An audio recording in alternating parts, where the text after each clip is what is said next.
ကရင်ပြည်နယ်မြဝတီမြို့မင်းလက်ပံရွာအနီးမှာစစ်ကော်မရှင်တပ်နဲ့ကရင်အမျိုးသားလွတ်မြောက်ရေးတပ်မတော် KNLA တို့တိုက်ပွဲတွေပြင်းထန်နေစဉ်နယ်စပ်လုံခြုံရေးအရာဆိုပြီးနှစ်နိုင်ငံကုန်စည်စင်းနေတဲ့နယ်စပ်ကုန်စည်ဂိတ်တွေကိုထိုင်းစစ်တပ်ကပိတ်ထားလိုက်ပါတယ်။ထိုင်းမြန်မာနယ်စပ်မဲဆောက်မြဝတီချစ်ကြည်ရေးအမှတ်1တရားကလွဲပြီးလှေဂိတ်တွေအားလုံးကိုယာယီပိတ်ထားဖို့အတွက်ထိုင်းအာဏာပိုင်တွေကညွှန်ကြားချက်ထုတ်ပြန်ထားတယ်လို့သိရပါတယ်။ထိုင်းနိုင်ငံတက်ခရိုင်အတွင်းနှစ်နိုင်ငံကုန်စည်စည်းနေတဲ့မဲဆောက်မဲရမတ်ဖုတ်ဖရာအုံးဖြန်နဲ့ထားဆောင်ရန်ဒေသတွေထဲမှာရှိတဲ့နယ်စပ်ဂိတ်တွေကိုနိုဝင်ဘာလ30ကနေဒီဇင်ဘာလ6ရက်နေ့အထိရပ်ဆိုင်းထားမှာဖြစ်တယ်လို့ထိုင်းစစ်တပ်လက်အောက်ခံနယ်ခြားဆောင်တပ်နရဆန်တပ်ဖွဲ့ကထုတ်ပြန်လာတာပါ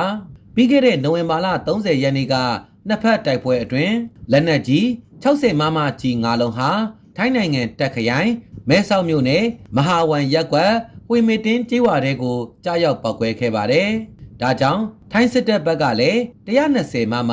မီဂိုဘုံ၄လုံးကိုမြန်မာဘက်ချမ်းကိုပြန်လည်ပစ်ခတ်ခဲ့ပြီးသတိပေးတုံ့ပြန်မှုတွေပြုလုပ်ခဲ့ပြီးနောက်အခုလိုနယ်စပ်ဂိတ်တွေကိုပိတ်ထားလိုက်တာပါထိုင်းမြန်မာနယ်စပ်တစ်လျှောက်က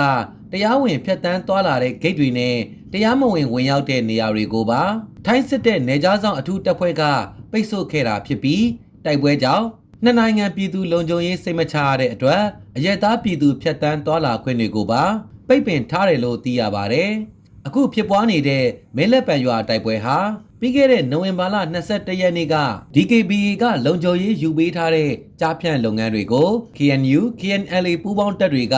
ဝင်ရောက်စီးနင်းခဲ့ပြီးနောက်ပိုင်းဆက်လက်ဖြစ်ပေါ်နေတဲ့တင်းမာမှုတွေဖြစ်ပါတယ်။လက်ရှိမှာထိုင်းမြန်မာနယ်စပ်ဒေသတွေဖြစ်တဲ့မဲလက်ပံမဲဝါခီနဲ့အင်ဂျင်မြိုင်အနီးတစ်ဝိုက်မှာစစ်တပ်နဲ့ကရင်အမျိုးသားလွတ်မြောက်ရေးတပ်မတော် KNLA ပူးပေါင်းတပ်တွေတိုက်ပွဲတွေဆက်လက်ပြင်းထန်နေဆဲဖြစ်တယ်လို့သိရပါတယ်။